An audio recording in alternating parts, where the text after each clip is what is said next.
you can't leave this up to chance right now. If your kids are in a school, there is a very low likelihood that the people who are teaching them have a high level of vocational creativity.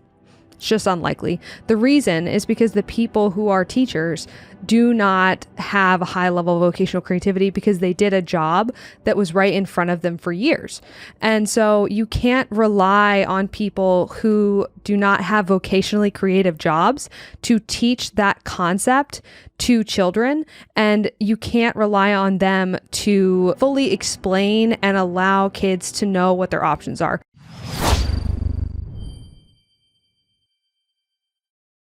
Aloha, folks, and welcome back to Degree Free, where we teach you how to get hired without a college degree. We are your hosts, Ryan and Hannah Maruyama. It is great to have you back. Welcome back to the podcast. As always, folks, we are stoked to have you with us today. Yes, and without any further ado, let's jump into what we are going to be talking about today. Today, we are going to be talking about how to help your child be degree-free right now. This is something that we have questions on all the time when people are like, well, okay, we have this framework. This is when we're teaching people the 5 degree-free pathways, which I'll go over in a second. And then a lot of the questions come up where they're saying, oh, well, my kid is 10, 11, 12. One, how young can they be before I start them on a degree-free path? And then 2, how do I start them on that path? Because with the 5 degree-free pathways, like, I don't want to start them finding a job or finding an apprenticeship or on-the-job training or earn a license or certification or build a business or learn a skill. They're too young for that. They're still in school. But how can I start preparing them right now to be prepared when they do graduate high school, 17, 18 years old, to not go to college, be degree free, and then, come out ahead? So as a quick recap, for those who do not know what the 5 degree-free pathways are, this is a framework that Ryan and I created to help you find direction and the next actionable steps whenever you are looking for a new job or a new opportunity. It's really useful if you're looking for a college alternative, but it's also useful if you're trying to change jobs or careers.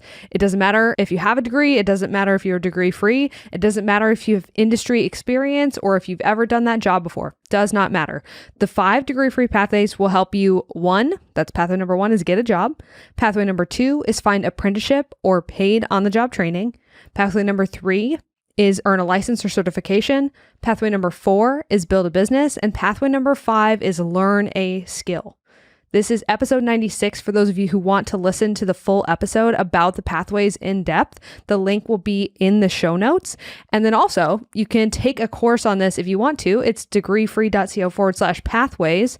And that will actually provide you the link to a free course where you can take the whole thing and go over in depth all of the pathways so that you know what they are and you can share that with other people too. Those things are really, really actionable, right? And those are the things that you can do right now. And those are the things that you can do if you are a high school junior or a high school senior or even like a high school sophomore. You can start working on those things, learning a skill, earning a license or certification, building a business. You can do those things really early. But let's say that you are a little bit younger. So what do? Well, we want to start as early as possible, thinking about different jobs that they want to do, or even just being educated about different jobs that are out there. And this is something too, I think that a lot of parents need to key in on and listen up about. And that is that you can't leave this up to chance right now. If your kids are in a school, there is a very low likelihood that the people who are teaching them have a high level of vocational creativity. It's just unlikely. The reason is because the people who are teachers do not have a high level of vocational creativity because they did a job that was right in front of them for years. And so you can't rely on people who do not have vocationally creative jobs to teach that concept to children. And you can't rely on them to fully explain and allow kids to know what their options are. Hey there. I hope that you're loving this episode of the Degree Free Podcast. podcast. We spend a ton of time every week creating this content for you. So my only ask is you take a quick second to leave a review or a thumbs up on whatever platform you're on. It's one of the best and easiest ways that you can support this podcast. And this simple action can help bring more people into the Degree Free community. At Degree Free, we want to help as many people as we can thrive and succeed without needing a college degree. Your review will be a step in that direction. If you could do this small favor right now, pause this and leave a review. It would truly mean the world to us. Thank you, and back to the show. Now, that's going to be a controversial take. It was really unpopular when I said it on TikTok too, where I just said that guidance and career counselors at high schools are not really super good at teaching vocational creativity because they don't have a lot of it. They took a career path that was right in front of them. And so they don't have a lot of it themselves, because they chose a path that was well laid out, well documented, that many people had traveled before, and it was very obvious to them. And so it's difficult for them to think dynamically about all of the different facets of different jobs and different industries, because they just don't have a lot of experience with those things. And so parents need to really key in, really clock back in for this specific sort of, I don't want to say thought training, but kind of, so that kids can actually get the benefit of having someone who is actively guiding them down, looking at different work and saying, hey, did you know you can do that? Hey, did you know that this is a job that you can get paid to do? And that's something that you don't have to have a high level of vocational creativity to do, but you do have to actively teach it to your child. And so you kind of have to learn it first. Yeah, absolutely. You kind of gave it away there, but the way to help your kid is with this thing that we call vocational creativity. And we did an entire episode about this before, and I will link that in the show notes along with everything else that we talk about at degreefree.co/podcast. Before we head in that direction, I did want to talk to the people that don't have kids and the people that are just job seekers trying to change their jobs, trying to change their life, trying to change their work. This is still a very useful framework for you as well, especially if you are unclear about your next step. So, for example, myself, when I was a bartender, I didn't know what the next step out of that was. No idea. And a lot of it had to do with me not knowing what jobs were out there. So I just wanted to say that this isn't just for people with kids, although that is what this episode is going to be focused on. And then also, for a more recent example, I am currently helping someone go from being a almost lifelong creative person, videographer, video editor, and such, trying to completely get a different role. But when we first started working together, the thing that he said to me was, oh, I don't know what jobs are out there. I just know that I need to get out of the situation that I'm in now. If this is you, if that is you, then do these exercises because it will help. So the basis of vocational creativity can be the most easily depicted in kids, right? And which is what this episode's about. If you ask kids that are 10, 12 years old or so, what they want to do when they grow up, they're going to give you the same 10 answers every single time. I will say, though, I would be interested to see how that differs between if they go to public school versus if they're part of a charter school versus if they're homeschooled, right? Because I'm just thinking about what a kid might say if, let's say, they're homeschooled and their parents run a farm.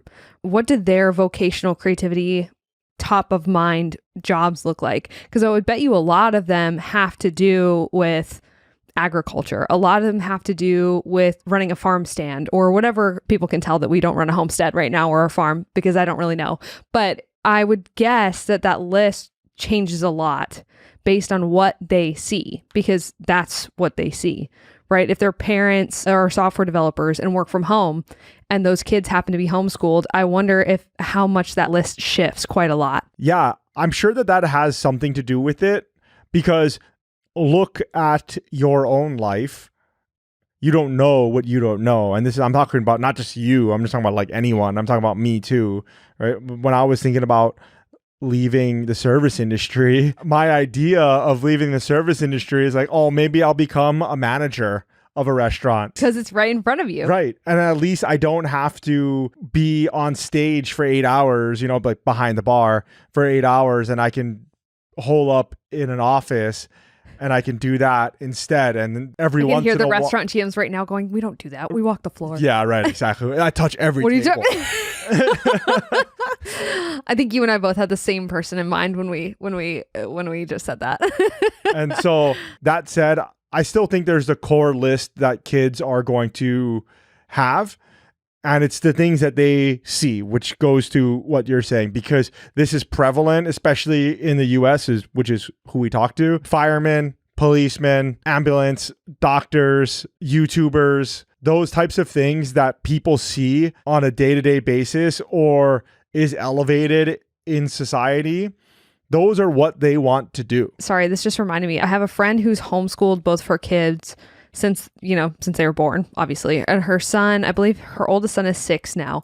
And she told me that he asked what school was because he doesn't know, because he doesn't go to school and they don't take time off. Like, they just learn year round and they just do work differently. So he has no concept of really what that looks like, because that's just not what his life looks like. That's not what his learning looks like. And so I would venture to say he's not sure like what a teacher is in a conventional role, because he's never experienced one. He has no idea what that means.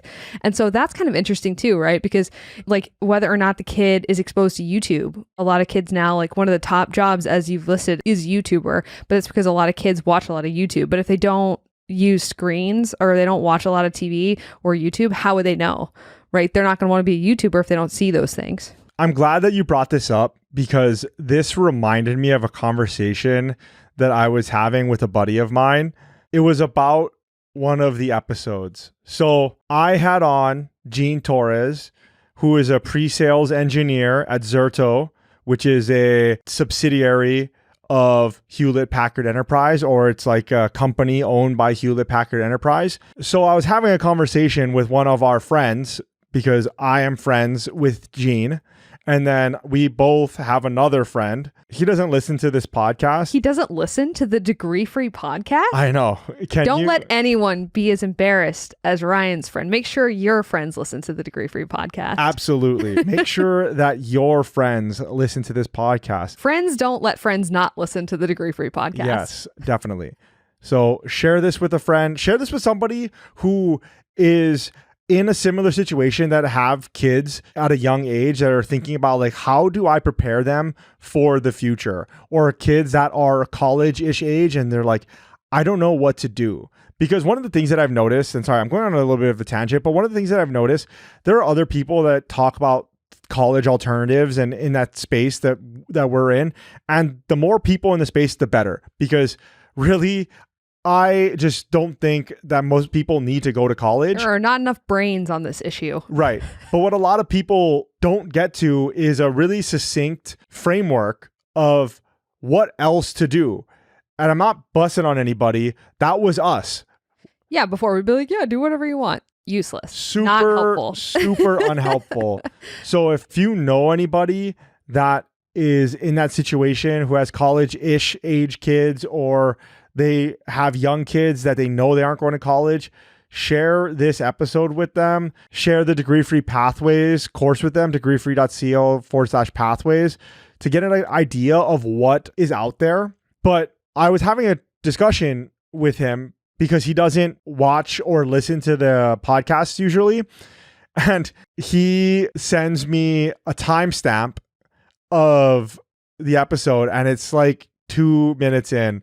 And he's just like, snore fest. Wow. And I know. And I was just like, okay. That sounds like something he would say. Yeah. I was like, that's not super useful. But I asked him, I was like, okay, so what was boring about it? So what he said is, because just tell me how to become a pre-sales engineer. Get to Gene's part of the story where he says, this is how I did it.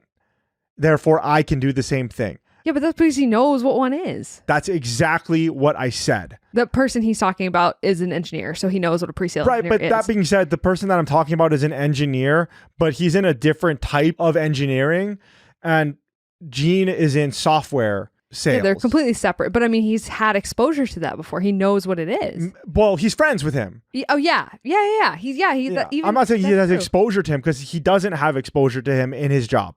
So I want to be accurate. Right. He doesn't have exposure to him in his job, but he's friends with him. So he knows what the job is. And so I was like, I hear what you're saying, and that's valid criticism. But the reason why I start my interviews with the people that we have on with is, what is your job? What do you do?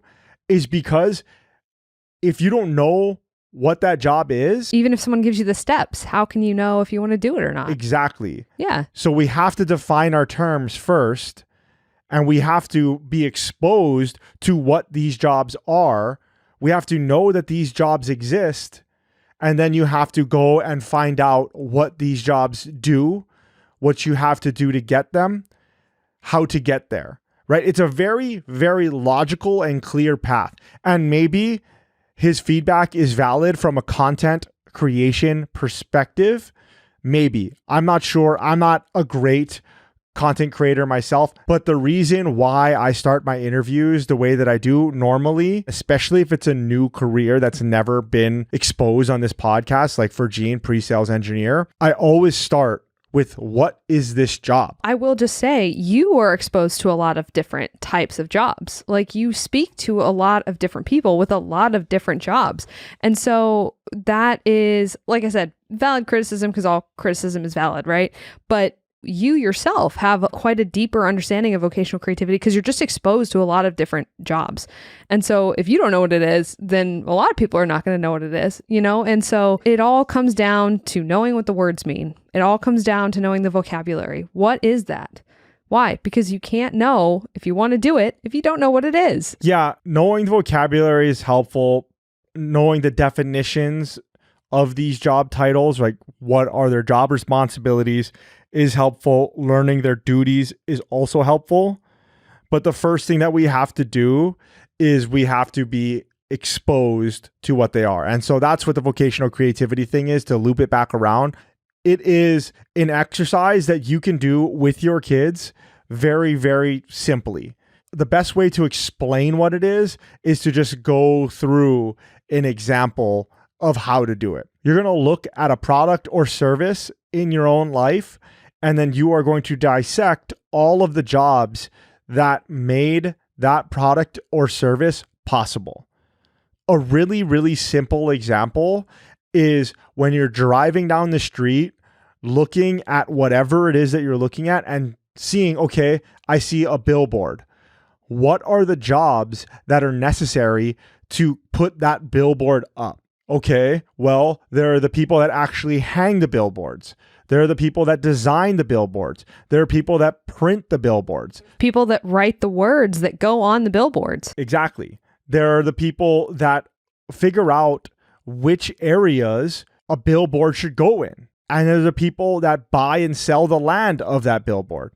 There are people that buy and sell billboard real estate, that deal with the contracts. The list goes on and on and on. And it can get more granular than that too. I mean, let's just say you're watching Netflix with your kids, and the boom, boom, the Netflix sound comes on. Somebody designed that sound. It's their job to make sounds. That's a job. That's a career that people have, right? And you can teach your kids about Foley artists. And then you could probably go on YouTube and watch a documentary about Foley artists, I am sure. And then you can say, did you know that it was someone's job to film this document? It can just go on and on and on. Like, you could ride this loop forever, because it just keeps going further and further and further. But if you just bring this practice into your daily life, like when you're checking out at the grocery store, you know, you just point out to your kids, like, yeah, this frozen pizza, the little chef that's on it, somebody designed this. That's their whole job, is to design these things. And then there's somebody that sells them to different companies, right? And just teaching them that there's work everywhere. There's the ability for them to do something that they want to do everywhere. There's the ability for them to earn a living everywhere.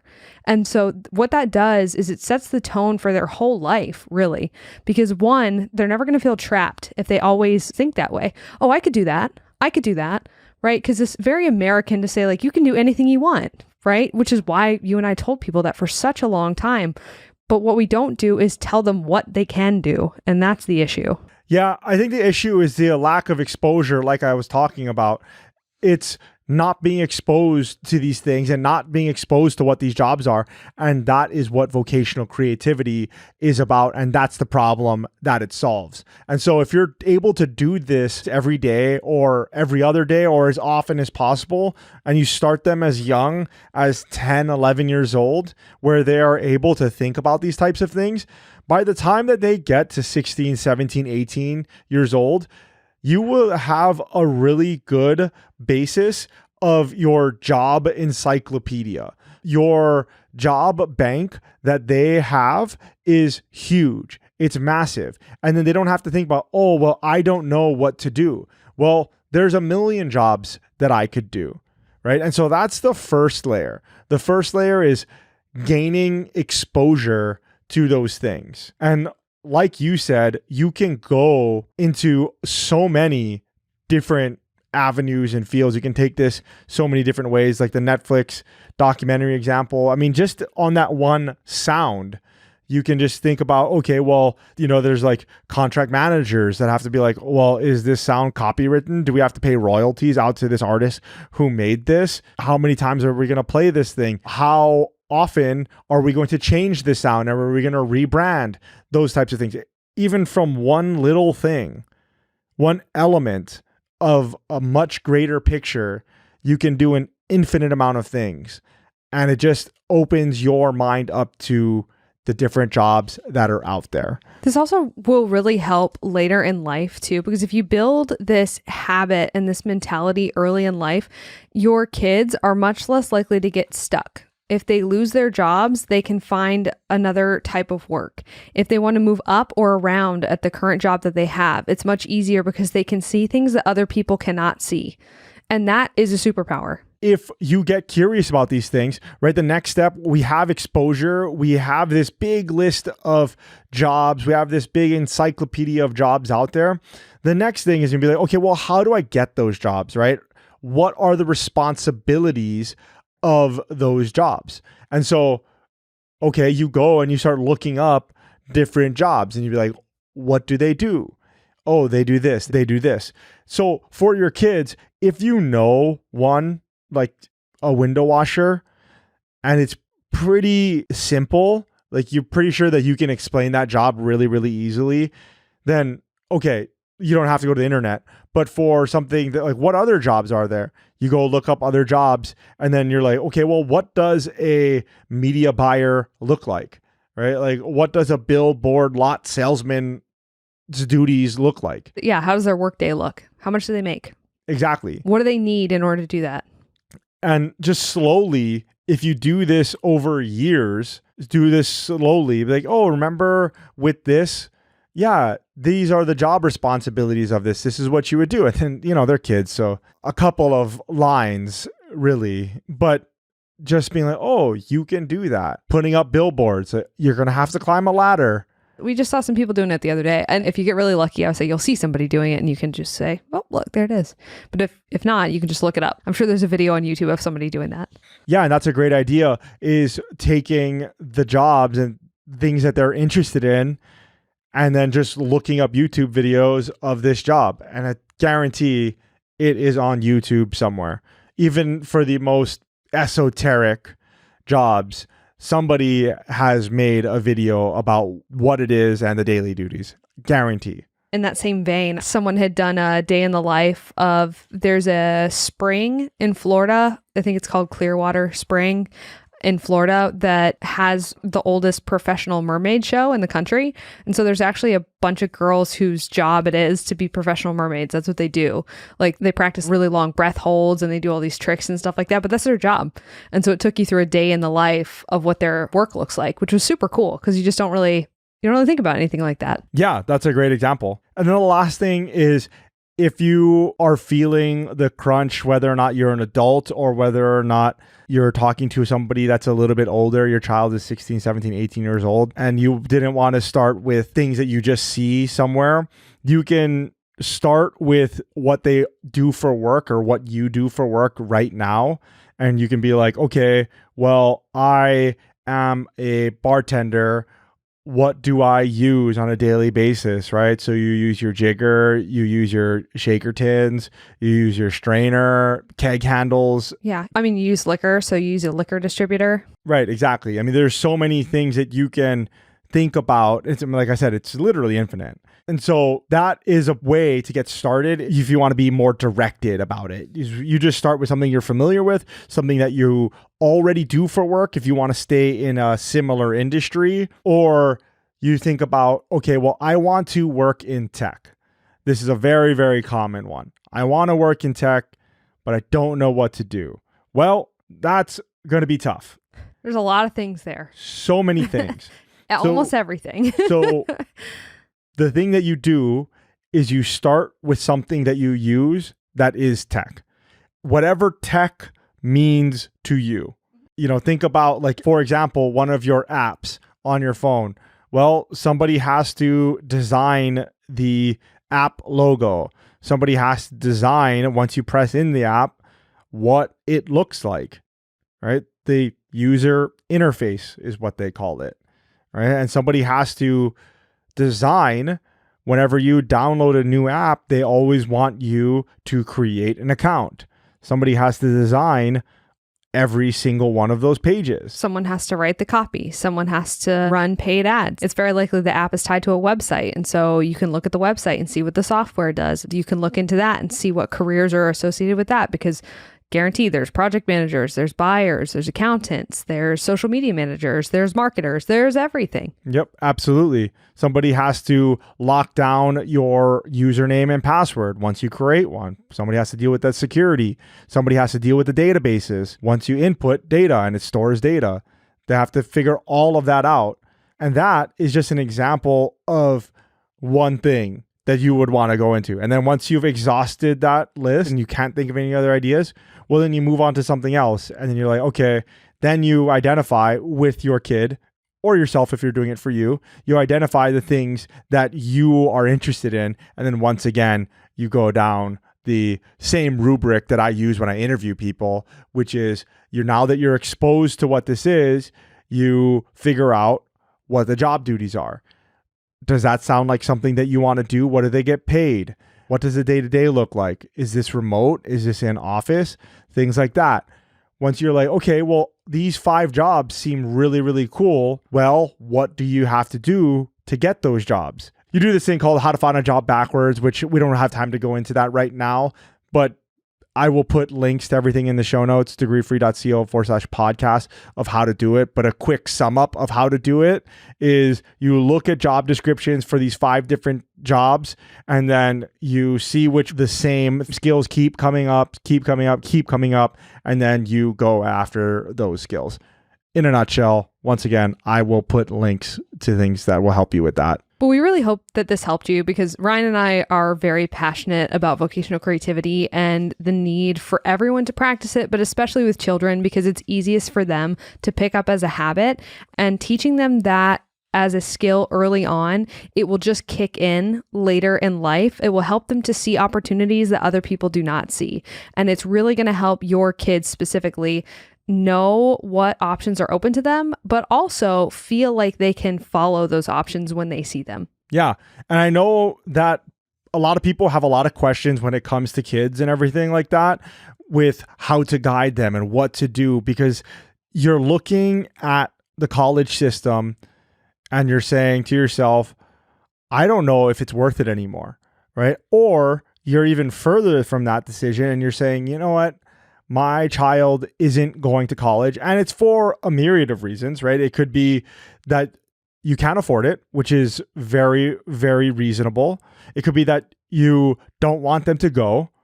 It could be that they don't want to go. Whatever the reason is, people are really struggling with this and they have a lot of questions. And so if you have questions, please leave them down in the YouTube comments. We will take a look and we will try to answer as much as we can. Hopefully we can maybe compile them and make an episode about it. And then usually our ask is going to be sign up for the newsletter. Go to degreefree.co/newsletter and sign up for a free weekly newsletter. But I'm not going to ask that today. I really want people to be helped by this framework, because I know that it can help a lot of people, because it has already helped a lot of people. if you could do us a favor and share this with a friend or somebody that is going through this situation where they have a child that is 16, 17, 18 years old or younger, and they're thinking about different ways of how they can be degree free. Yes, we really want other people to know what their options are. And we definitely don't want them to be like Ryan's friend who doesn't listen to the Degree Free podcast. So make sure that you love your friends and you share the Degree Free podcast with them. Yeah. Hopefully, I would laugh because he would hear this, but he won't hear it. So it's fine. He will not hear it. Hopefully it wasn't a snore fest. But yeah, leave your comments on YouTube. And that's pretty much it for this week, guys. Aloha.